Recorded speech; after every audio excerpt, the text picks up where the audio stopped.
berbicara dengan Bu Farida kan nanti kita mau observasi ini. Nah sekarang adalah pra-observasinya. Jadi saya akan bertanya ke Bu Farida, nanti Bu Farida yang menjawab ya Bu ya, yang berkaitan tentang observasi nanti. Sebelumnya nanti kira-kira apa ya, kelas apa yang akan saya observasi? Mungkin kelas 8 ya Bu ya. Kelas 8. Baik, kalau gitu kira-kira waktunya kapan Bu? Karena kelas 8 itu ada di hari Senin. Baik, hari Senin ya Bu, yang mungkin Senin tanggal 5. Oh baik, tanggal 5 Agustus ya Bu ya? Ya, tanggal 5 Agustus. Nah, Ibu maaf mengajar mata pelajaran apa? Mengampu bimbingan dan konseling. Aku bimbingan dan konseling ya Bu. Baik Bu, saya ingin bertanya sedikit ya Bu ya. Nah, dari observasi nanti Ibu mau temanya tentang apa? Dampak media sosial sih. Oh, dampak media sosialnya. Iya, apalagi anak sekarang ya Bu ya, media sosialnya memang sangat gencar banget ya, betul benar. Oke Bu, untuk tujuan pembelajaran yang bisa diambil itu apa Bu? Karena dari kemarin itu emang sudah ada beberapa kasus ya Bu ya terkait media sosial.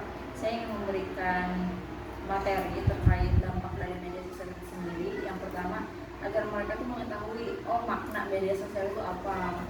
Saya seperti ternyata media sosial itu bukan cuma WhatsApp, YouTube dan Instagram, tetapi game online juga termasuk media sosial. Karena kan mereka bisa ngobrol ya Bu ya melalui game gitu. Selanjutnya mereka tuh dapat memfilter informasi dari media sosial yang mereka gunakan. Tujuan khusus yang ketiganya itu mengetahui dampak negatif dan positif dari penggunaan media sosial. Oke, baik Ibu. Kemudian selanjutnya adalah area pengembangan apa yang ingin Ibu capai dalam nanti observasinya? Oke, karena media sosial ini di bidang sosial, kalau dalam bimbingan konseling, jadi saya ingin area pengembangan itu dalam bidang sosial, tetapi pergaulan di media sosial itu sendiri. Oh baik begitu. Nah selanjutnya strategi apa yang Ibu Farida persiapkan untuk ketika diobservasi nanti Bu? Mungkin saya akan menyiapkan dalam bentuk PowerPoint ya Bu. Kalau waktunya sempat pun saya ingin menayangkan video, tetapi itu juga apabila waktunya sempat ya Bu ya.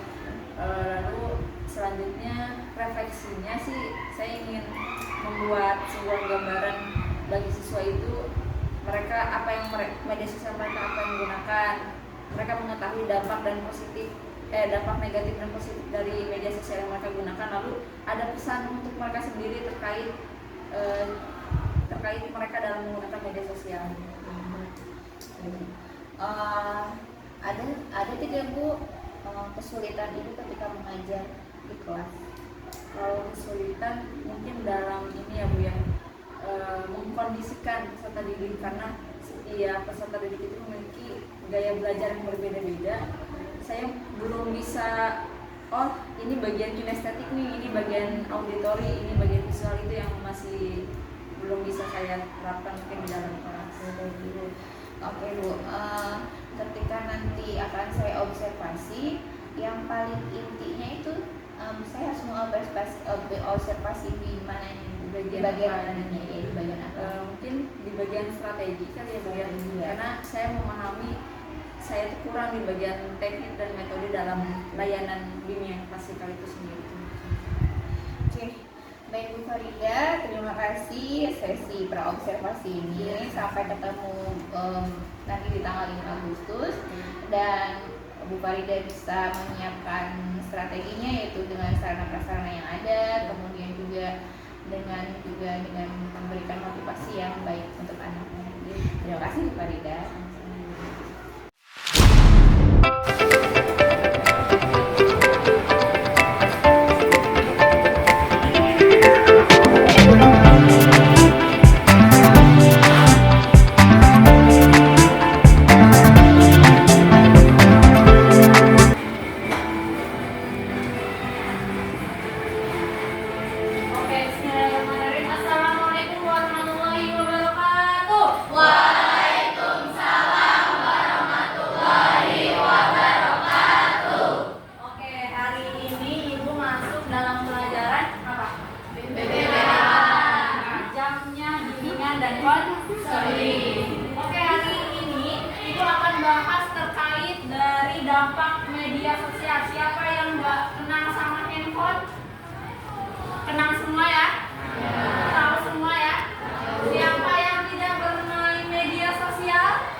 suka nonton YouTube? Oke, semuanya. Oke, sebelum kita mulai, alangkah baiknya kita berdoa dulu. Jadi kita tadi skill-skill dulu terkait dari media sosial. Silakan dipimpin ketua kelasnya. Duduk siap. Siap berdoa diamati dimulai.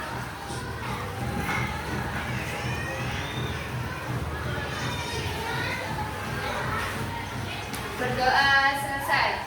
Memberi salam. Assalamualaikum warahmatullahi wabarakatuh. Waalaikumsalam warahmatullahi wabarakatuh. Hari ini siapa yang tidak hadir?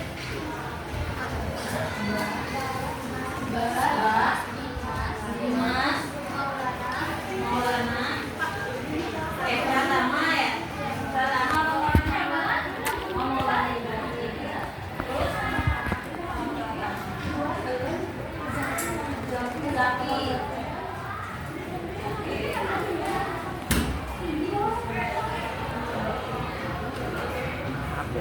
Oke. Berarti 5 orang ya yang tidak hadir. Kita lihat dulu PowerPoint-nya. Yang ketiga telah selesai.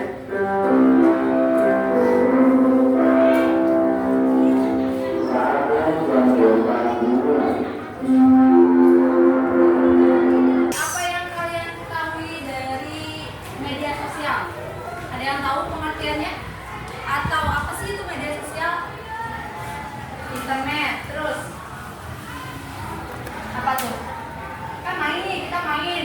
Ayo main Instagram, WhatsApp, TikTok. Tapi kita nggak tahu apa sih itu media sosial. Tahu nggak media sosial itu apa? Hah? Informasi. Oke, melalui. Oke, keren. Tepuk tangan dulu. Kita lihat. Media sosial itu media online yang dimanfaatkan sebagai sarana pergaulan sosial secara online di internet. Apa aja sih pengguna itu bisa saling berkomunikasi, berinteraksi, berbagi, atau tadi mencari informasi. Oke, selanjutnya ini pada tahun 2018 ya, sudah lama, tapi pengguna dari media sosial ini terutama YouTube itu yang paling besar di Indonesia. Yang pertama tahun 2018, mungkin sekarang sudah berubah ya setiap tahun. Yang kedua Facebook, yang ketiga WhatsApp, yang keempat Instagram, yang kelima dulu masih ada BBM dan sekarang udah nggak ada ya. Oke. Selanjutnya apa sih itu perannya? Perannya media sosial. 1. Sebagai media pengembang bakat. Kenapa sebagai media pengembang bakat? Itu bagi orang-orang yang mungkin mengetahui dari dampak positif media sosial. Karena tidak semua orang bisa paham, oh ternyata media sosial itu bisa menjadi salah satu pengembang bakatnya. Yang kedua, sebagai sarana informasi, tadi mencari informasi, mencari berita apapun itu. Misalnya ada punya teman di Norwegia atau punya teman di Amerika, punya teman di Papua, kita bisa tahu informasi dari teman kita karena media sosial. Kalau misalnya kita nggak punya media sosial, nggak punya Facebook atau nggak punya WhatsApp, otomatis mungkin kita nggak tahu kabar dari teman-teman kita. Betul ya. Yang selanjutnya relasi, bisa bertambah teman, bisa saling nambah teman di Facebook, entah itu siapapun itu, saudaranya ini yang awalnya tidak kenal jadi kenal. Sebagai media edukasi, bisa mencari informasi pengetahuan di media sosial, bisa apapun itu. Tapi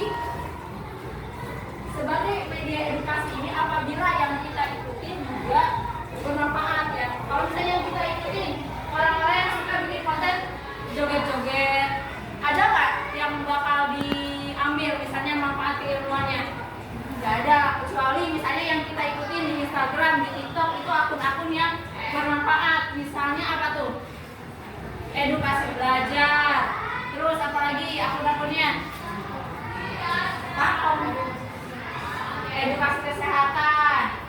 Apapun itu, misalnya dokter-dokter. Kalau misalnya sudah menikah, bidan-bidan, ya kan?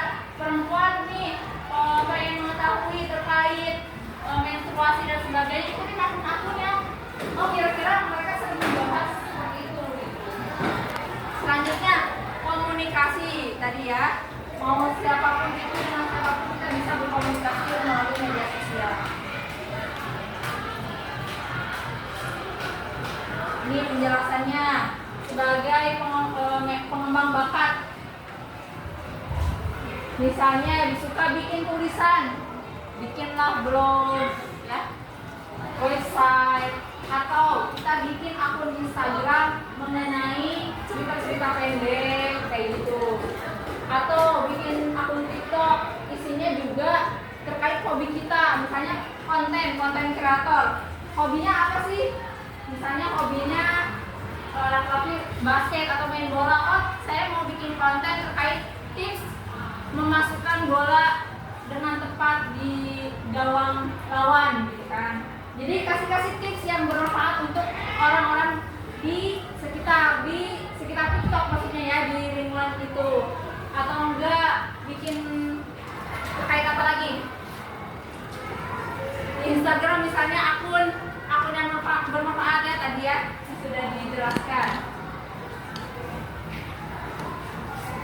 Sebagai media alat komunikasi sudah memperluas relasi, betul ya, pertemanan jadi lebih mudah di seluruh dunia. Kita belum pernah ketemu tapi udah kenal, tiba-tiba ada juga yang suka cerita di TikTok misalnya dia kenalan di Facebook sudah 2 tahun misalnya, saling chattingan, sekalinya ketemu di bandara itu 2 tahun baru ketemu, intensnya tuh di WhatsApp misalnya gitu, padahal belum pernah ketemu jadi punya saudara kan. Akhirnya ternyata itu tuh dampak positif dari media sosial. Ada juga nih dampak negatifnya dari penggunaan media sosial. Jadi hati-hati, tidak semua penggunaan media sosial itu positif, semua tergantung dari kita yang menjalani, yang memakai media sosial tersebut. 1. Menurunnya tingkat kesehatan. Kenapa tuh? Kok bisa negatif dari media sosial itu menurunnya tingkat kesehatan? Ada yang tahu? Kebanyakan main HP, berradiasi, matanya minus, ribut misalnya.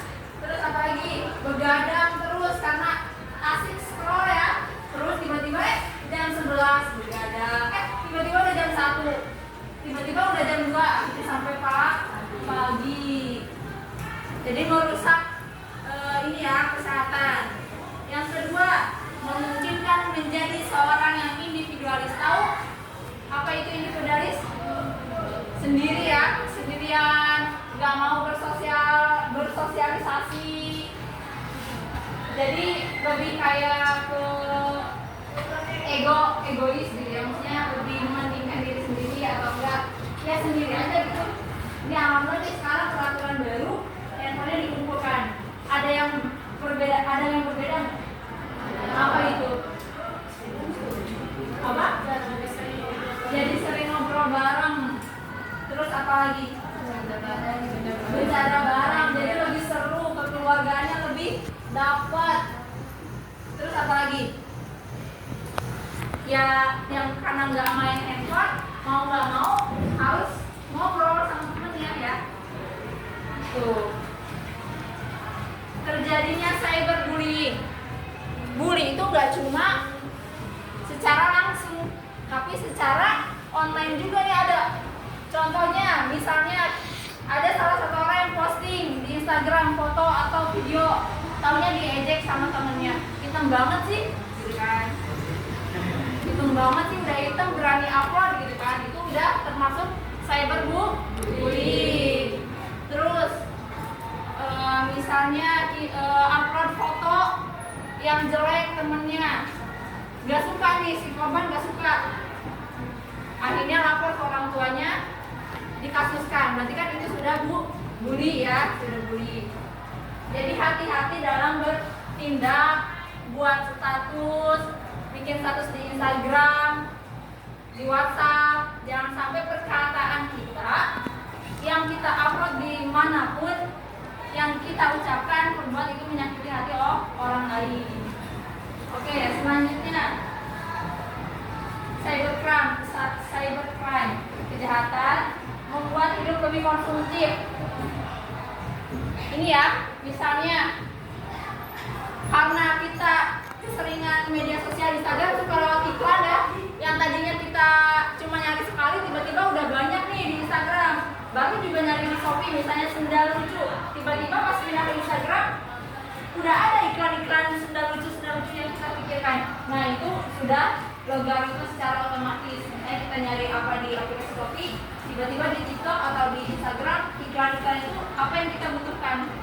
Itu sudah menjadi dampak negatif dari membuat hidup lebih konsumtif. Nah, jika kalian diberikan kesempatan nih untuk membuat sebuah aplikasi media sosial, apa sih yang ingin kalian buat? Ada kepikiran nggak? Aplikasi kayak gimana sih? Apakah aplikasi yang menggabungkan TikTok dan WhatsApp? Kepikiran nggak di dunia terlintas? Kok orang keren banget ya bisa nyiptain aplikasi itu? Kok orang bisa banget ya bikin WhatsApp sampai bisa menjalin silaturahmi dengan berbagai teman. Ayo kita pikir kira-kira apa ya aplikasi apa yang bisa kita buat? Entah itu aplikasi mungkin tentang bakat minat yang pengen kalian ketahui. Mulai kepikiran ya. Oke. Di sini aku pengen, tapi nggak ada handphone ya.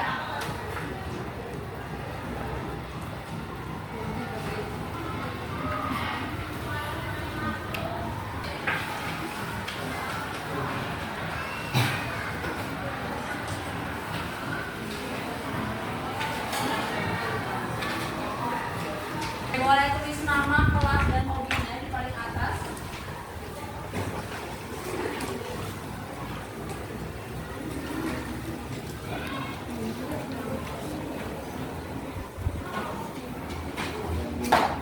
Dibikin kolom 4, kotak-kotak 4. Yang pertama tuh logo media sosial, jadi digambar logonya. Atau kalau misalnya kalian nggak ada handphone, tulis aja media sosial apa aja yang sering kalian gunakan, misalnya WhatsApp, Instagram, YouTube ya. Yang kedua, peran positif atau manfaat dari media sosial yang kamu tulis apa aja. Terus dampak negatifnya apa? Lalu yang keempatnya, pesan untuk diri kamu dalam menyikapi media sosial yang sering kamu gunakan.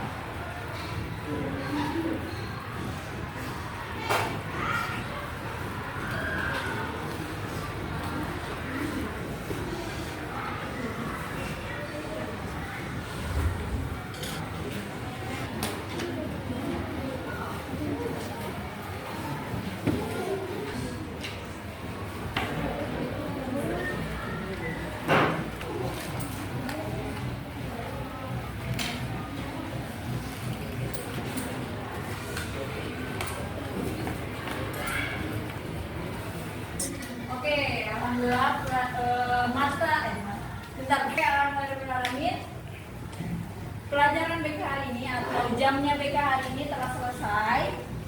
Mungkin ada yang bisa jawab dulu nih. Tadi kita mau bahas apa sih? Media sosial. Terus dampak dari media sosial, dampak dari positif dan negatifnya.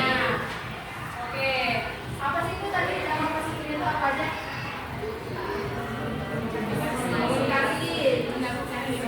Dapat informasi, edukasi, relasi. Oke. Kalau negatifnya nih tadi ada yang sampai bully ya.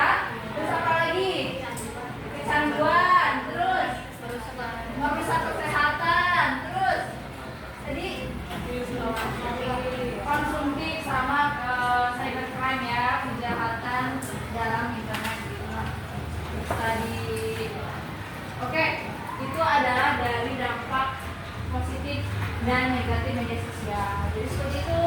Jadi dapat nih informasi kira-kira ini butuh atau enggak ya, kira-kira ini kontennya bagus atau enggak ya. Jadi jangan semua dimasukkan ke otak kita ya, ke pikiran kita. Oke.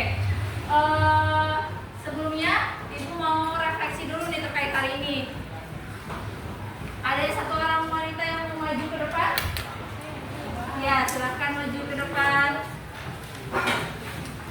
Gambarkan apa ya? Emoticon, ibaratnya mewakili emoticon kamu hari ini lah. Perasaan kamu hari ini. Perasaan saya. Iya, perasaan. Setelah mengikuti jamnya BK. Pakai emoticon ini ya. Oke. Gambar.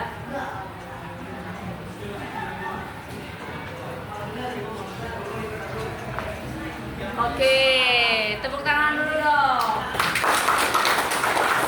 Yang laki-lakinya siapa namanya? Zaki. Silakan Zaki.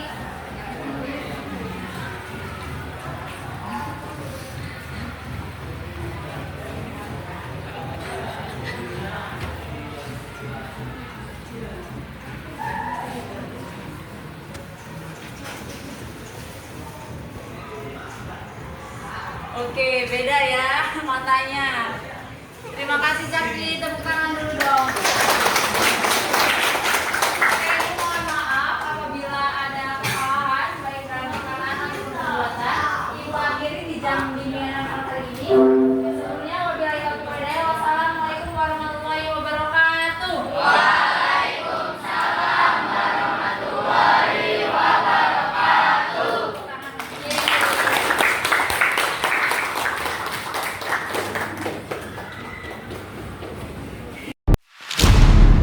Assalamualaikum warahmatullahi wabarakatuh. Perkenalkan, nama saya Yulia Rawati, CKP Angkatan 10 Kabupaten Bogor. Nah, saya akan melakukan percakapan pasca observasi kelas.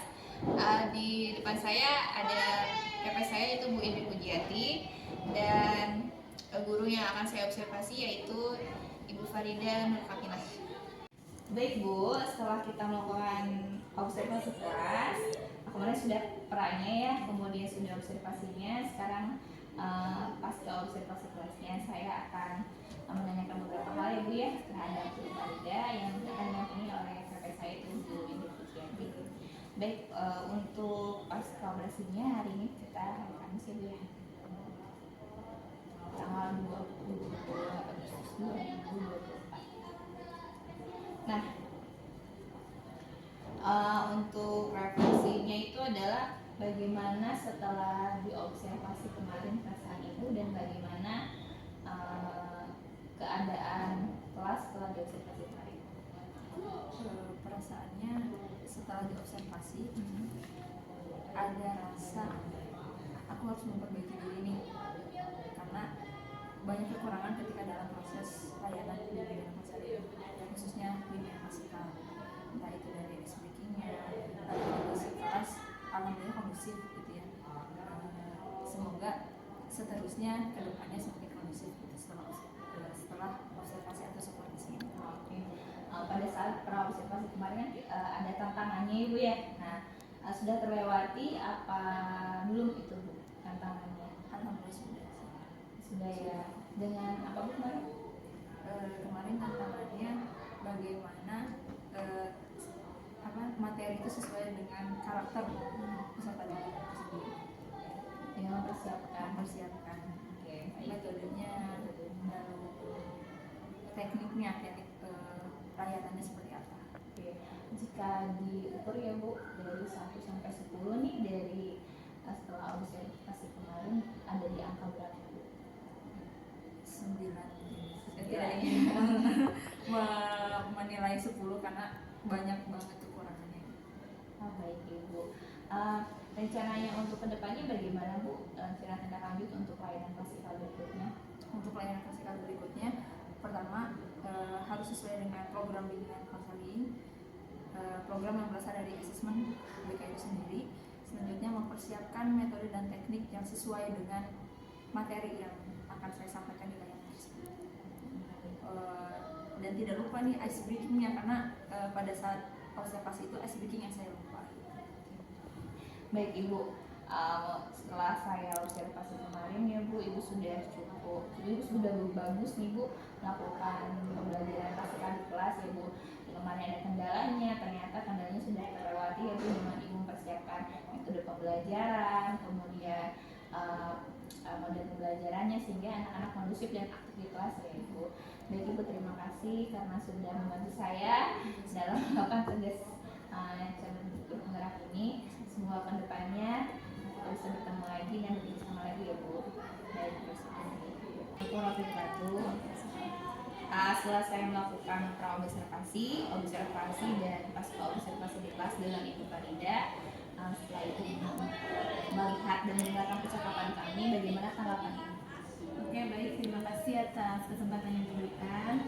Yang pertama saya ucapkan selamat dulu ya kepada Bu Yulia sebagai coach dan Bu Farida sebagai coachnya telah melaksanakan dari mulai observasi sampai ke pasca observasi supervisi akademik berbasis coaching. Di sini alhamdulillahirobbilalamin pelaksanaan sudah berjalan dengan lancar dan cukup baik ya. Di mana Bu Yulia sebagai coach sudah menunjukkan perannya sebagai coach, yaitu mendukung, mendengar, dan bertanya melalui pertanyaan-pertanyaan kepada Ibu Farida. Nah, Ibu Farida juga sebagai coach sudah tergali gitu ya, bagaimana perasaannya, kemudian strateginya apa sudah diutarakan. Ya, ini masukannya untuk coach ya Bu Yulia lebih mengembangkan lagi pertanyaannya. Itu saja sih umpan balik dari saya rasa cukup. Sekian, terima kasih.